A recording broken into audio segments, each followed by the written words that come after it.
After the dust settled at UFC 271, Dana White announced that the UFC Performance of the Night bonus for $50K went to Tai Tuivasa and Jared Cannonier. Tuivasa delivered the biggest upset of the main card by stopping Derek Lewis in the second round. This made it Tuivasa's 4th performance bonus in the UFC. Cannonier, meanwhile, picked up his 5th UFC bonus for a second round KO of Derek Brunson. The last pair of bonuses went to Douglas Silva de Andrade and Sergey Morozov for Fight of the Night in the early prelims. It was Andrade's 3rd UFC bonus and the first for Morozov.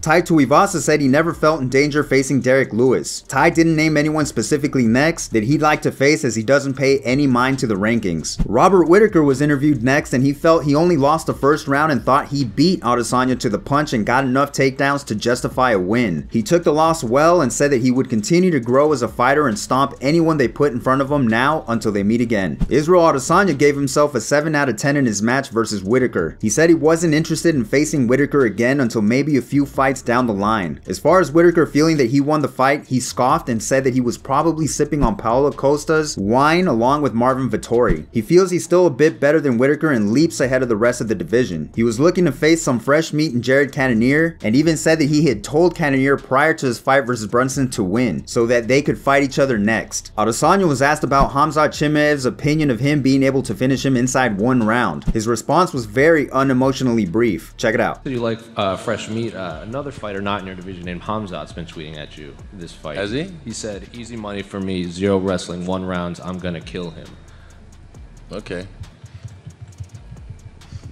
Jared Cannonier said that he wasn't surprised by anything in Derek Brunson's game plan as far as mixing up striking and taking him down. He found getting up easy and knew that his constant pressure would eventually wear on Derek like it did. We all saw him ask for the title shot versus Israel Adesanya next, and Dana White responded positively to it, and so did Israel. So it's only a matter of time and date for the matchup to take place eventually. Derek Brunson updated us and said, "Made a title push, number 3 versus 4 in the world. I came up short, life lessons. I'm all good. Sad, but life will give you these moments. I'll pick myself up for one more fight."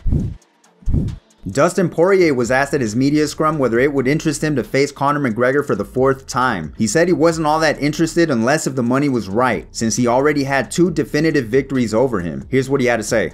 Me and Conor have history, you know, fighting him at 45, then bumping up, fighting him 7 years later, beating him. And even that fight, like, you know, I'm probably not going to fight Conor again. I don't really want to fight Conor again. For me, that door is closed. The only reason I do it is for money.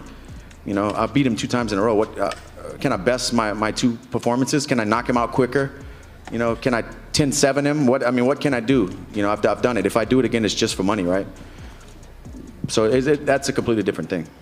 And as far as Nate Diaz, he said that he's still interested in that fight. He said, "I think summer is probably a good target if I were to put one on a calendar, but I'm not sure. But I have a good feeling that it's going to happen. I'm not sure if I'm going to stay at 170 pounds, but this fight makes sense. I just want to be in fights that mean something to me. Nate's a guy I grew up watching fight. I respect him and his brother. I think that stylistically it's going to be fun for the fans. This is a fight of the year type of fight, and those are the kind of fights I want to be a part of."